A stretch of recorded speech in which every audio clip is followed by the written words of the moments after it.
اتعرضت ملك أحمد زاهر لأزمة صحية مفاجئة، وقالت إنها نادرا ما بتشارك تفاصيل حياتها الشخصية مع الجمهور، لكنها قررت المرة دي تخرج عن العادة بسبب ظروف مرضها القاسية.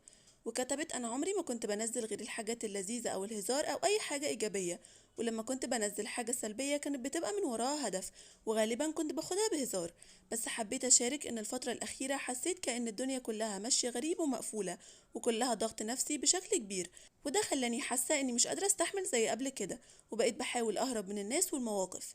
ملك لسه بتطلب من متابعيها الدعاء ليها بالشفاء على حسابها في انستجرام، وده بعد تدهور حالتها الصحية نتيجة وعكة شديدة في الأيام الأخيرة. وقالت إن الدكاترة أخدوا وقت كبير علشان يشخصوا الحالة، علشان كده طلبت الدعاء من كل جمهورها ومحبيها. وقالت إن التشخيص الأخير هو حساسية في الدم، وإن الموضوع يقلق شوية، بس هي مطمنة إنها بتتحسن ومفيش حاجة خطيرة إن شاء الله. وكتبت ملك في ستوري انستجرام: اللهم إني أسألك من عظيم لطفك وكرمك وسترك الجميل أن تشفيني وتعافيني وتمسح عني كل ألم يا أرحم الراحمين.